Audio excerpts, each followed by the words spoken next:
Tapi yang mau saya katakan, dari dulu diajarkan tentang sholat. Nabi Zakaria itu masih berdiri minta. Doa tadi itu saat berdiri. Dan dalam keadaan sholat. Begitu dahsyatnya sholat. Begitu selesai doanya, belum selesai sholatnya, turun jawaban. Ayat 39-nya. Fanadathul malaikatu wa huwa qaimun yusalli fil mihrab. Maka belum selesai sholatnya, baru selesai doanya, turun malaikat. Sedangkan Zakaria itu masih berdiri dalam sholatnya. Annallaha yubashshiruka bi Yahya. Allah kasih kabar gembira, kata malaikat, engkau akan punya keturunan, namanya langsung dari Allah Yahya.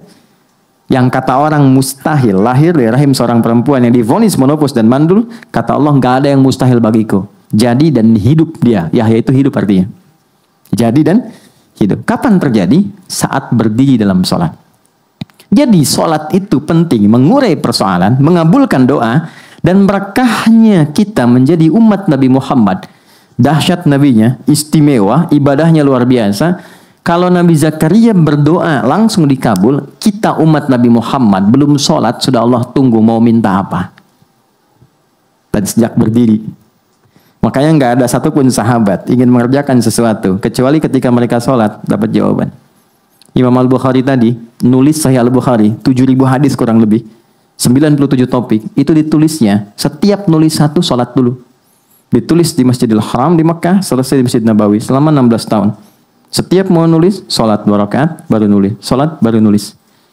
Dan ulama-ulama hebat kita, Al-Kindi, Al-Farabi, Al-Ghazali, Al-Khawarizmi, Al-Battani, itu rata-rata sholatnya itu luar biasa.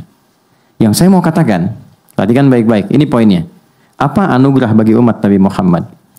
Teman-teman, Nabi Zakaria tadi dikabulkan dalam sholatnya posisinya apa? Berdiri. Kita dipanggil oleh Allah sejak masih berdiri, datang, diminta, kamu punya masalah? Terima dengan sabar. Lalu datang sholat kepadaku. Wasta'inu, ini kalimatnya. Terimalah dulu masalah, terus minta kepadaku, minta. Kalau kita ingin rubah, ya Allah, kami minta sekarang kepadamu. Engkau perintahkan kami ibadah, sholat, kami lakukan. Dan sekarang kami minta. Kami minta itu rubah katanya dari kata perintah jadi bentuk permohonan. Jadi nasta'in. Saya tanya, kita membaca itu nggak dalam sholat? Aja kan? Dalam ruku atau sujud? Dalam berdiri. Bukan ruku dan sujud, dalam berdiri. Dan itu dibaca dalam Al-Fatihah. Tahukah Anda apa hadis tentang ini? Silahkan cek. Kita akan temukan hadis sahih dari sahabat Abu Hurairah. Lihat kalimatnya, lihat baik-baik. Idza qala al-'abdu, kalau seorang hamba sholat, itu bukan kalimat hampa yang dia bacakan. Begitu dia mengucapkan alhamdulillahi rabbil alamin, qala Allahu azza wa jalla, ternyata kalimat kita langsung dijawab oleh Allah. Hamadani abdi, hambaku sedang memujiku. Wa idza qala al-'abdu ar-rahmanir rahim, kalau hambaku berkata ar-rahmanir rahim, qala Allahu azza wa jalla, Allah menjawab hambaku sedang memujiku. Asna alayya abdi. Ketika hamba berkata maliki yaumiddin, Allah menjawab majjadani abdi, hambaku sedang mengagungkanku. Perhatikan kalimatnya. Ini kuncinya. Wa idza qala al-'abdu iyyaka na'budu wa iyyaka nasta'in. Kalau hambaku benar salatnya dari mulai takbir sampai ke kalimat ini, iyyaka na'budu wa iyyaka nasta'in. Lihat kalimatnya. Hadza baini wa baina abdi. Ini perjanjian aku dengan hambaku. Wali abdi ma sa'al. Apapun yang hambaku minta sekarang untuk mengurai hajatnya, sepanjang itu maslahat untuknya, aku kabulkan saat ini juga. Itu Al-Fatihah. Jadi ini dahsyat teman-teman. Bukan formalitas. Makanya Al-Fatihah itu dibikin gampang sekali untuk umat Islam. Mau orang Arab, yang non-Arab, ini paling gampang. Ini. Karena saat diminta baca, itu bukan sekedar formalitas rukun sholat, bukan. Di balik itu ada anugerah yang besar. Dan dahsyatnya ini hanya diberikan pada umatnya Nabi Muhammad SAW, tidak pada yang lain. Keterangannya ada di hadis Muslim, nomor hadis 806. Rawinya Ibnu Abbas, subtopik nomor 43, topik nomor 6. Singkatnya, kata Nabi, aku tiba mendengar suara terbuka, pintu terbuka dari langit, turunlah malaikat Jibril. Singkatnya mengatakan, Muhammad, kau diberikan 2 cahaya yang tidak diberikan oleh pada nabi-nabi sebelum kamu. 2 cahaya itu adalah dua ayat terakhir surah Al-Baqarah, ayat 285 dan 286, serta Al-Fatihah. Belum selesai hadisnya. Tidaklah dibacakan setiap hurufnya, kecuali setiap hajat umatmu itu akan dikabul. Setiap permintaanmu akan dikabulkan. Ini yang menjadikan Al-Fatihah sering kita bacakan, baik dalam sholat ataupun di luar sholat. Sekarang kita terkoneksi dengan Allah, minta di hadapannya. Yang dibacakan perintah Allah, jalurnya lewat Nabi, janji Allahnya sudah pasti. Problemnya, kenapa yang kita minta kadang belum terkabul? Harusnya otomatis. Nah inilah di sini kemudian titik kita belajar. Boleh jadi cara membaca kita tidak seperti cara baca orang dulu. Orang sakit dibacain Al-Fatihah sekali sembuh. Kan masih ingat seorang kepala suku tersengat kalajengking Arab loh. Tersengat, terus diobatin, nggak dapat, malah sekarat. Dia tanya pada rombongan sahabat, adakah yang bisa menyembuhkan? Mereka mengatakan Allah yang menyembuhkan. Tapi kami bisa mencoba. Begitu dipanggil, dibacakan Al-Fatihah, sekali baca. Dengan izin Allah, sembuh. Bukan karena bacaan, bukan karena dia memulih, tidak. Tapi ketertautan koneksinya dengan Allah itu begitu tinggi. Dibacakan, sembuh. Dikasih hadiah kambing banyak, dibawa ke Nabi. Ingat, mental sahabat tuh, mereka takut tuh gratifikasi. Itu betul, itu ada dalam babnya tuh. Takut, dibawa ke Nabi untuk laporan. Ya Rasulullah, terjadi begini tadi, kami dikasih kambing, halal enggak katanya? Halal enggak? Takutnya disangka jualan ayat dapat sesuatu gitu kan. Itu kesannya dalam sekali. Makanya di Quran, seperti saya, kami, para pengajar itu, nggak boleh kita orientasi materi. Walan tamnun tastakfir. Guru yang baik itu bukan guru yang ketika datang meminta tarif. Itu kata Quran. Makanya saya tanyakan Mas Dimas dan kawan-kawan. Dari sejak saya ngajar, saya larang Anda memberikan apapun. Saya menjaga spirit ayat itu. Jangan pernah, motivasi nanti hilang. Ya, dari mana Allah berikan sisi lain. Tapi yang paling menarik adalah begitu dikasihkan, Nabi pertanyaannya, dari mana kamu tahu keistimewaan surat itu yang bisa dipakai meruqyah? Artinya kalau ada yang nggak sanggup lagi secara medis, kan mintanya kepada Allah. Tahu dari mana jalurnya pakai surat itu? Nabi pertanyaan retoris sebetulnya, dan mereka pahamnya yang baru diajarkan itu. Ya udah, nggak ada yang lain, pakai aja itu. Ya, kalau yang diajarkan Qul Huwallah, mungkin mereka baca Al-Ikhlas kan? Ini Nabi ketawa, yuk kita makan sama-sama, dinikmati. Tapi poin besarnya adalah ketika Allah menginginkan semua persoalan terurai, pintunya dibuka dari mulai dunia sampai dengan ke surga, sampai kebaikannya, maka dalam bahasa Arab disebut dengan Al-Fatihah. Itulah sebabnya cara baca kita mesti diperbaiki. Kita mesti memaknai apa yang kita bacakan, dan di titik inilah kita belajar tentang bagaimana menghadirkan Al-Fatihah dengan cara yang benar saat sholat. Bisa dipahami? Oke, ini mukaddimah kedua. Sekarang kita masuk kepada inti pelajaran cara baca Al-Fatihah. Kita masih ada waktu? Oh, oke. Saya berhenti di 20 menitan sehingga kita punya sekitar 30 menit untuk diskusi ya. Teman-teman, kita mulai. Al-Fatihah ada 7 ayat. Saya ulang ya. Ada 7 ayat. Supaya kita keluar dari perdebatan, simple aja. Kita bacakan dari Bismillahirrahmanirrahim sampai Waladhdallin. Jelas? Bismillahirrahmanirrahim. Alhamdulillahirabbil alamin. Arrahmanirrahim. Maliki yaumiddin. Iyyaka na'budu wa iyyaka nasta'in. Ihdinas siratal mustaqim. Siratal ladzina an'amta 'alaihim ghairil maghdubi 'alaihim waladdallin. Jelas? Oke, 7 ini. Saya mulai dari bacaannya dulu. Baik ya? Kita mulai dari ayat pertama. Kita ambil keberkahannya yang baik. Teman-teman boleh ikuti supaya setidaknya kita pernah membacakan itu di tempat ini. Dan mudah-mudahan jadi saksi kebaikan untuk kita semua. Bismillahirrahmanirrahim. Oke. Saya notis satu saja. Baca Quran itu tidak dituntut irama. Yang penting benar bacanya. Tapi nanti mu'jizatnya, setiap kita itu seakan punya kode identitas sendiri. Jadi kalau kita sudah paham cara bacanya, nanti setiap orang punya irama sendiri yang khas untuk dirinya. Itu yang membedakan Quran dengan irama-irama musik. Ya, musik ada notasi kan? C D E F G A B C G A B C D F G D F G A B C D A B C D F G A F G A B C D E B C D F G A B C D A B C D. Betul ya Mas Arman ya? Kurang lebih lah begitu gitu. Tapi saya nggak hafal main, cuma saya riset gitu ya. Yaitu dari do ro mim fa sod lam sin dal, do re mi fa sol la si do. Diambilnya dari rumus bahar. Di zaman jahiliyah ada 16 rumus notasinya, disebut dengan bahar namanya. Nanti di ilmu arud adanya.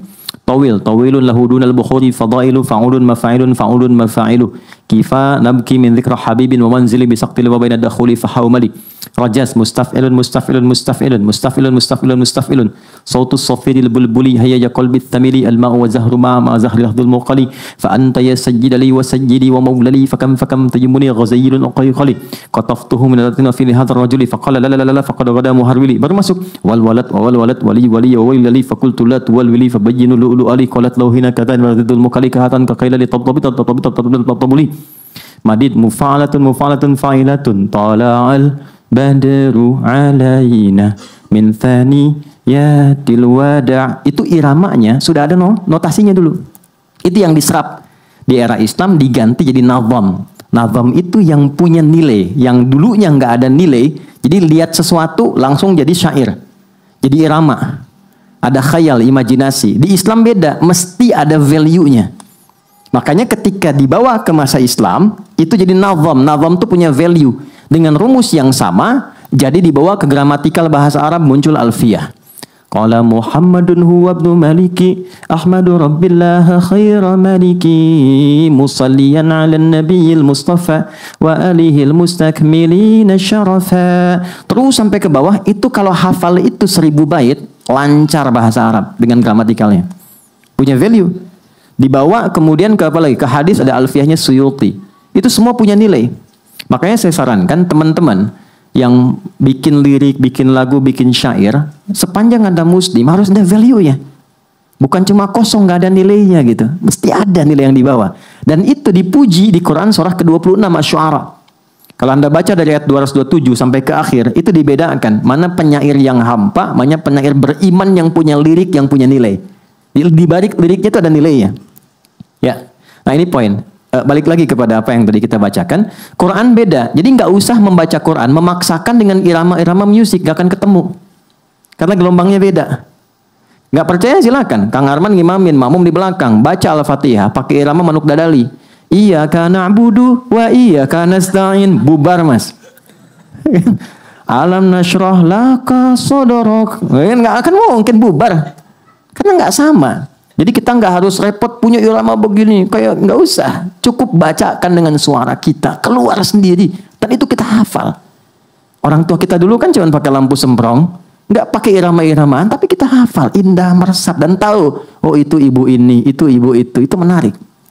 Oke. Bismillahirrahmanirrahim.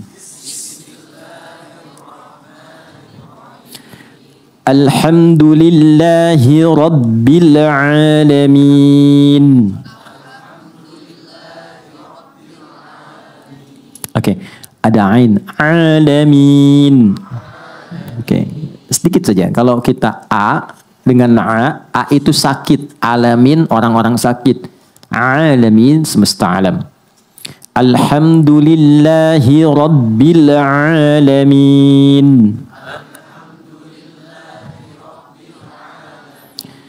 Ar-Rahmanir-Rahim. Maliki Yaumiddin. Oke, stop sebentar. Jadi kalau teman-teman pernah dengar Maliki Yaumiddin itu bisa dibaca dengan dua cara. Ini informasi saja. Bisa maknya pendek, bisa panjang. Jadi ada riwayat yang pendek, ada riwayat panjang. Tapi ini cara baca tidak merubah makna. Karena orang Arab dulu punya karakter. Ada yang kalau biasa baca ini, dia biasa begitu bacanya. Bukan cuma di Quran, dia ada dialek. Jadi kalau dipaksa-paksa pun sampai kiamat kurang 2 hari, itu sulit. Nah, Quran datang mengakomodir supaya bisa mudah dibaca, tapi tidak merubah makna. Jadi bisa pendek, Maliki Yaumiddin. Bisa panjang, Maliki Yaumiddin. Nah, kita baca yang panjang saja, yang biasa dari Hafiz dari Asim. Saya ulang. Maliki yaumiddin. Iyyaka na'budu wa iyyaka nasta'in.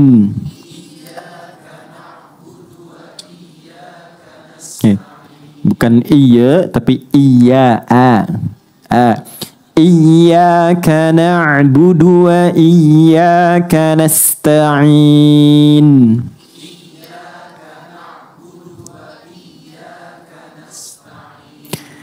Ihdinas siratal mustaqim.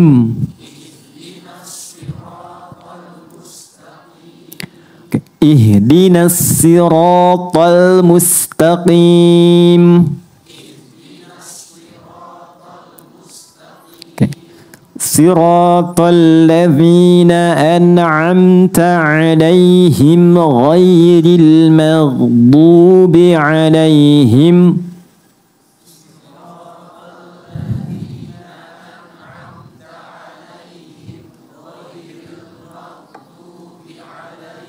Oke, itu kalau mau dipotong, bagusnya sampai situ. Karena nanti suka ada yang baca begini. Siratal ladzina an'amta 'alaihim. Ada yang itu kan? Ghairil maghdubi 'alaihim waladdallin.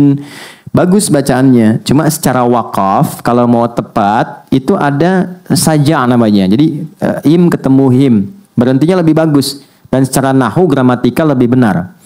Siratal ladzina an'amta 'alaihim ghairil maghdubi 'alaihim. Kalau mau berhenti. Kalau kita nafasnya cukup panjang, disatukan bagus. Siratal ladzina an'amta 'alaihim ghairil maghdubi 'alaihim waladdallin. Oke, sekarang kita satukan dulu. Siratal ladzina an'amta 'alaihim ghairil maghdubi 'alaihim waladdallin. Amin. Baik. Yuk, itu bacaannya. Nanti teman-teman bisa putar lagi, bisa ulang, bisa lihat. Yang ingin saya ajarkan yang mahalnya. Ini. Mana tadi ya?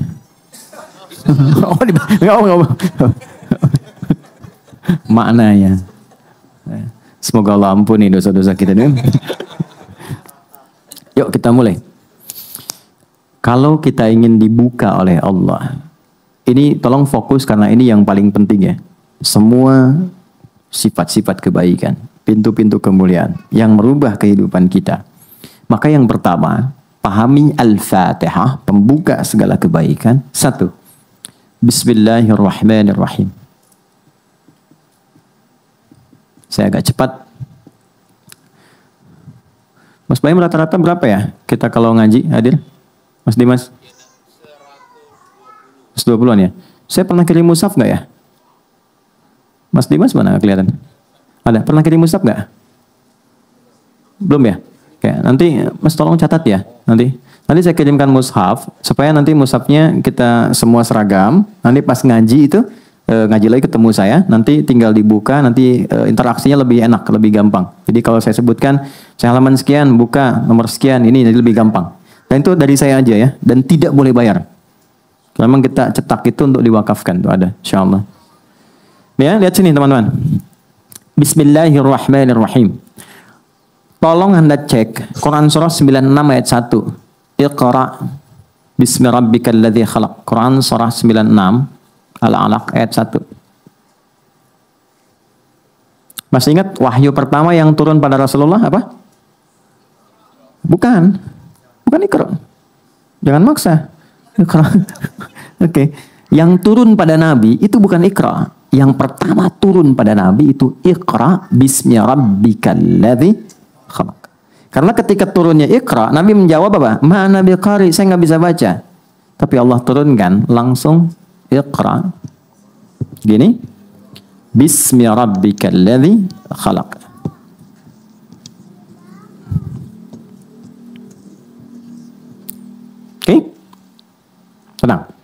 Lihat sini. Mohon izin ya, biarin aja mas. Ya, nggak apa-apa. Kita udah punya koneksi. Peci saya udah dipakai sama Kiano, nggak ada masalah. Ya. Anak kecil itu dengan dunianya, saya senang anak kecil. Biarin aja, nggak apa-apa. Dan jangan Anda merasa sulit, nggak ada masalah. Saya malah senang, saya nyaman. Dulu ada pengajian di Bekasi, kita tiap pekan. Itu ada anak bolak-balik, bapaknya resah, ditarik sama bapaknya. Saya bilang, Pak biarkan aja, cara belajarnya begitu. Kalau saya resah itu kalau bapak yang bolak-balik. Anak biarin aja. Justru saya akan buktikan pada Anda, anak itu bisa lebih kuat 2 kali belajar dari orang tua. Saya tanya, sayang, saya bilang, tanya kan? Coba apa yang Ustaz tadi bilang? Dia ulangi dari awal sampai ke titik saya berhenti tadi. Nah itulah saya bilang, sudah, biarkan saja dengan dunianya, balik. Tapi anak itu mengerti, kemudian dia keluar, dia bermain, dan dia belajar. Ya, dan kita balik sini. Iqra bismi rabbikal ladzi khalaq. Teman-teman mohon sabar, karena saya akan mengurai Al-Fatihah, itu agak sedikit detil. Setiap ayatnya. Jadi mungkin kita punya beberapa edisi ke depan untuk membahas. Kita mulai dari yang pertama. Begini cara bacanya. Saya akan mulai ke wahyu pertama dulu. Singkatnya, Nabi nggak pernah sekolah, nggak pernah belajar, nggak punya guru, dan nggak pernah bikin syair. Supaya tidak dituduh di kemudian hari bahwa Quran rekayasa Nabi Muhammad SAW. Sifat semua itu disebut ummi. Ummi itu yang terlahir seperti ibu melahirkannya. Punya sifat yang baru seperti dilahirkan. Ada nggak orang baru lahir udah bisa baca? Kan nggak ada kan? Oke, jadi punya sifat ummi, nggak bisa baca, nggak ada guru, nggak pernah belajar. Dikonfirmasi kemudian ketika wahyu pertama turun, malaikat mengatakan Iqra, kamu baca. Apa jawab Rasulullah? Ma ana biqari. Saya betul-betul nggak bisa baca. Sekali lagi, Iqra. Ma ana biqari. Saya nggak bisa baca. Dikonfirmasi. Mudah bagi Allah mengatakan dan menanamkan pada diri Nabi Muhammad, aku sudah tanamkan, ikuti, selesai. Tapi konfirmasi lisan itu sebagai pembuktian sejarah bahwa Quran bukan rekayasa seorang Muhammad. Karena Muhammad pun ketika diberikan, beliau sallallahu alaihi wasallam mengatakan saya nggak bisa baca, saya nggak tahu. Maka yang ketiga dipeluklah oleh Jibril alaihissalam yang sedang menyamar jadi laki-laki, ya supaya mudah untuk didapatkan. Setelah itu merasa nyaman. Setelah merasa tenang, nah ini pentingnya. Kalau sedang ada persoalan, tenangkan dulu, jangan diteruskan diskusi, nggak selesai nantinya. Tenang. Nyaman dulu, peluk dulu anak itu, sayangi dulu, baru bicara. Kalau sudah seperti itu, bahasa hati yang keluar. Sentuhlah ia tepat di hatinya, maka ia akan jadi milikmu untuk selamanya. Gitu ya Mas. Saya tahu 11 Januari pintu surga, saya tahu itu. Ya, saya riset beberapa hal. Balik ke sini. Iqra. Tapi setelah itu apa? Bismi rabbikal ladzi khalaq. Allah mengatakan Muhammad, baca bukan karena engkau tidak punya guru yang mengajarkan engkau baca, engkau tidak pernah masuk sekolah, engkau tidak pernah belajar ini dan itu. Lakukan karena Allah yang merawatmu, menciptakan kamu aja begitu mudah, memberikan kebutuhanmu, apalagi cuma sekedar menanamkan kepada dirimu kemampuan untuk mengikuti bacaan. Biarkan Jibril yang bacakan, Allah yang tanamkan kepada jiwamu kemudahan menangkap bacaan itu. Lakukan poinnya karena Allah. Yang mau saya highlight itu ini. Lihat sini. Iqra bismi. Itu ada alifnya. Teman-teman silahkan cek. Begini tulisannya. Tapi di Bismillahirrahmanirrahim nggak ada alifnya. Begini tulisannya. Ini ada ilmunya. Nggak boleh sembarangan nulis Quran. Kalau ada riwayatnya. Nggak percaya silakan cek. Yang ini pasti ada alifnya begini. Yang ini tidak ada. Betul ya? Oke, sekarang kembalikan. Yang paling menarik ini harokatnya kasrah. Kasrah itu nggak akan pernah ketemu alif. Alif itu pasangannya fathah. A, setiap ada huruf, ini misalnya fa nih. Ketemu alif begini, itu pasti fathah begini. Karena ini pasangannya.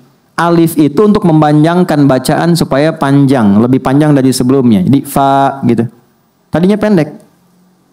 Jadi ada alif untuk memanjangkan bacaan, ya untuk melembutkan harakat, u untuk menggemakkan. Banyak sifatnya. Ada rumusnya, ada hikmahnya. Nah ini menariknya, kenapa ini panjang harakatnya masih kasrah?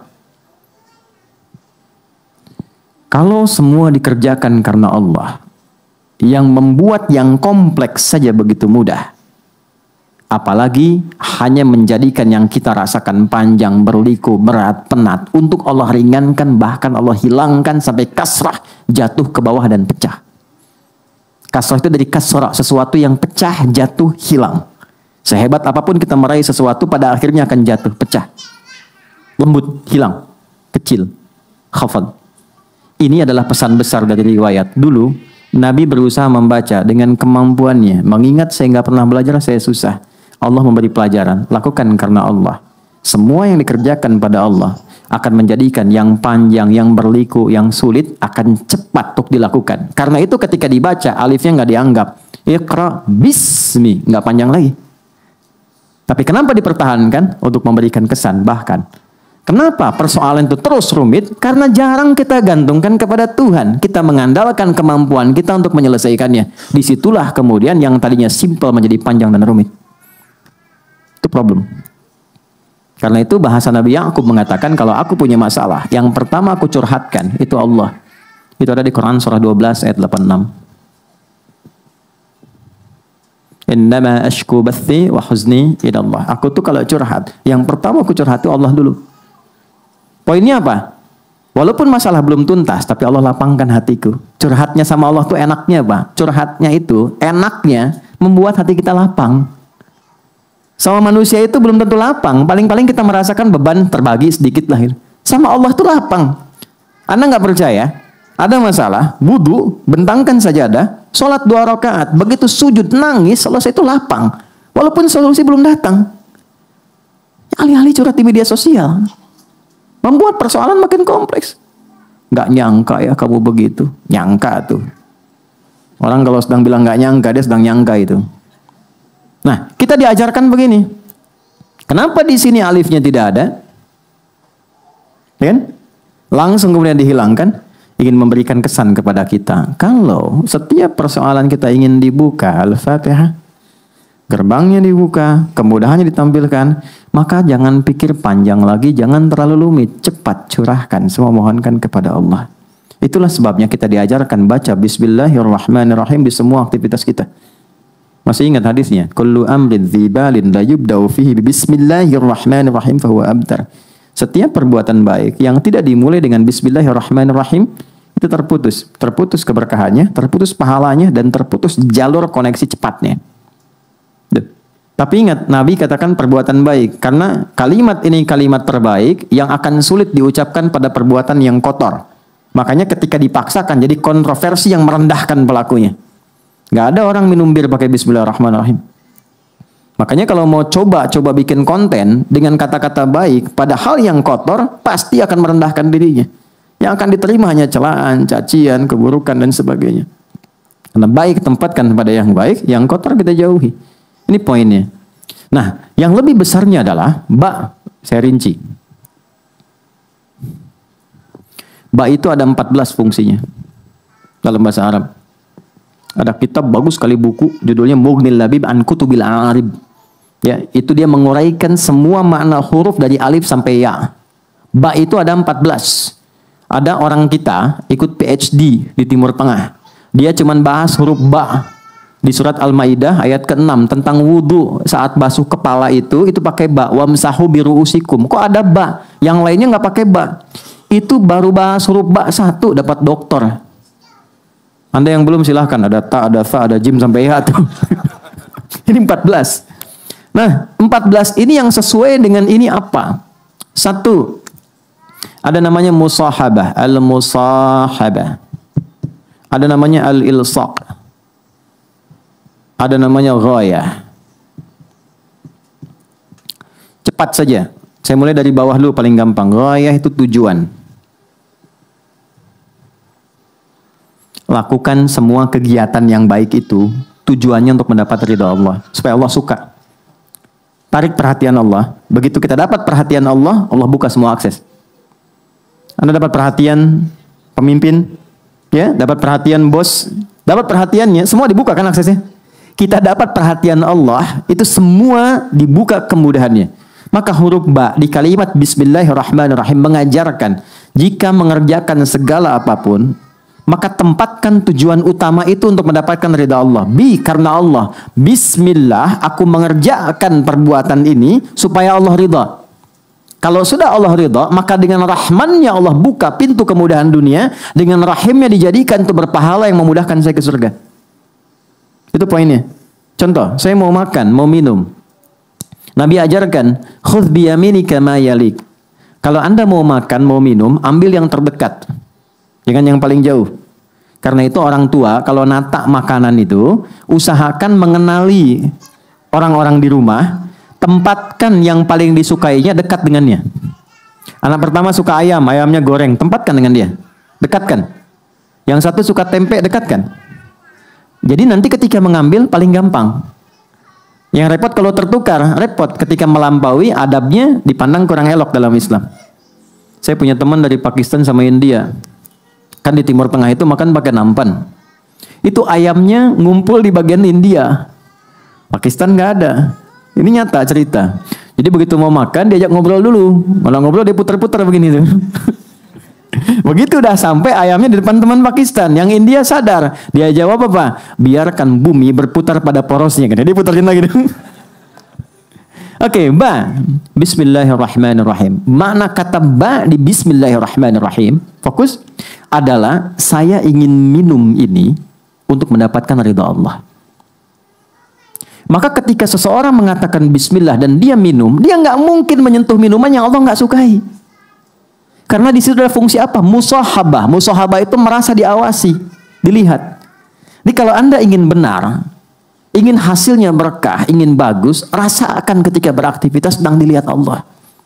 Itu mahal, itu cuma di huruf ba. Anda bekerja karena apa? Saya tanya nih pada teman-teman yang laki-laki ya, Anda mencintai istri dan keluarga itu karena sayang atau karena Allah? Susah ya. Susah kan? Ketika Anda tempatkan cinta itu di dalam satu bejana rahmatnya Allah, supaya Allah ridha, maka itu yang mendatangkan samara, sakinah, mawadah, dan rahmah.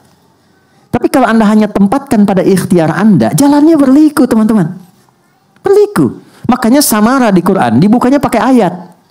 Coba di Quran surah ke-30 ayat 21. Itu ayat dulu baru samara. Wa min ayatihi, ayat.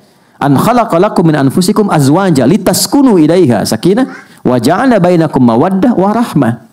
Kalau kita menempatkan pasangan sebagai titipan Allah dan mencintainya karena Allah, lalu kita ikuti apa yang Allah inginkan untuknya, itu demi Allah dipermudah jalannya. Permudah. Dan didahulukan sakinah. Karena fungsi rumah tangga itu bukan kemewahan, tujuan utamanya bukan dapat kemewahan. Yang paling dasar itu kebahagiaan. Kata Quran itu, maaf ya, salah kalau orang nikah itu hanya ingin mendapatkan materi. Materi itu betul penunjang.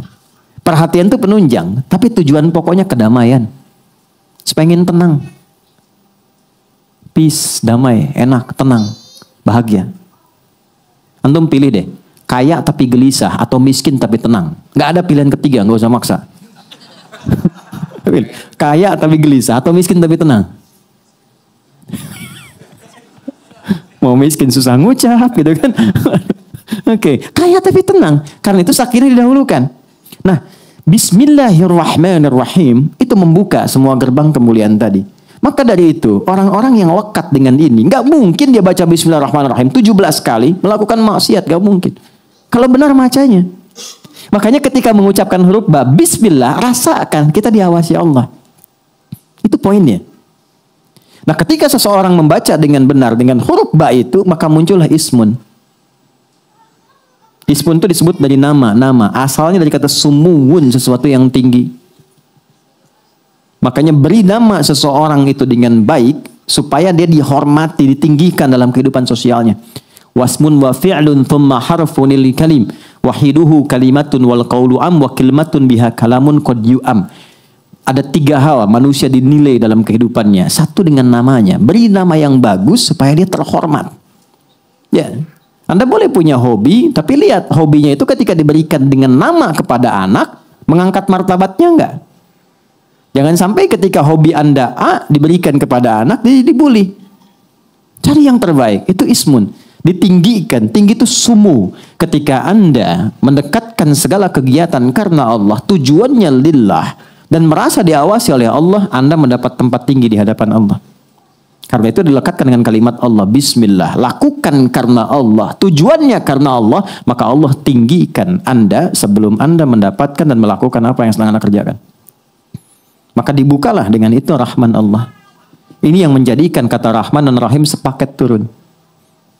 Ar-Rahman, Rahim. Rahman, sifat kasih Allah yang luas untuk kehidupan dunia khususnya. Semua diberi. Jadi kalau sudah paham Bismillahirrahmanirrahim, akses dunia itu gampang. Ya. Rahim, itu kasih Allah yang diberikan bagi hambanya yang lulus ujian dunia saat pulang ke akhirat. Ya. Pintu surga itu ini nih, rahimnya Allah. Dunia, rahmannya Allah.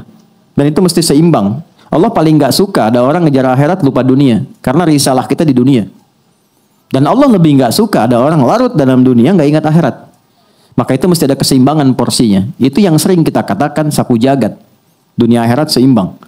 Ya, Rabbana atina fid dunya hasanah wa fil akhirati hasanah. Keseimbangan itu waqina adzabannar. Itu di Quran surah kedua di ayat ke-201 paling kanan sebelah bawah di mushaf.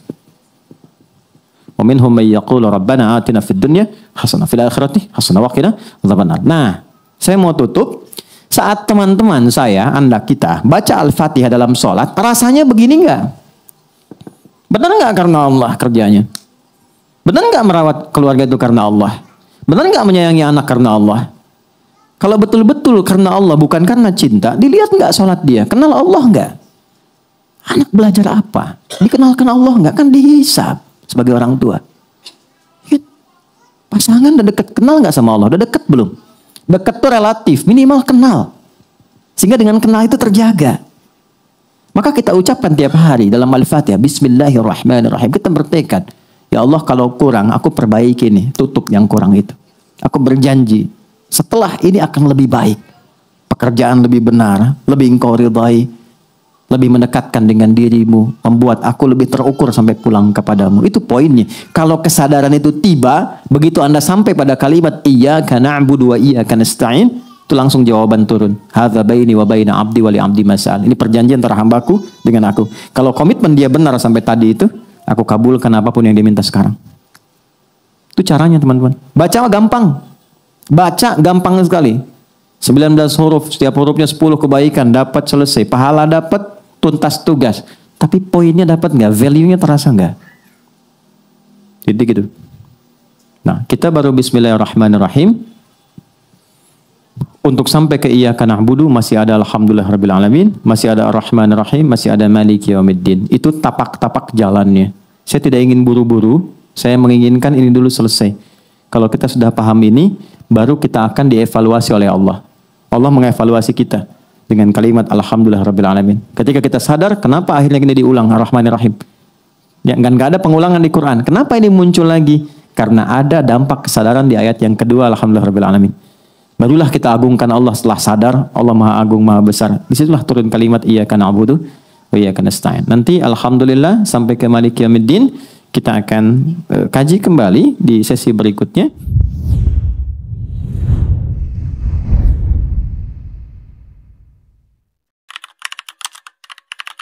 Channel 登録お願いね。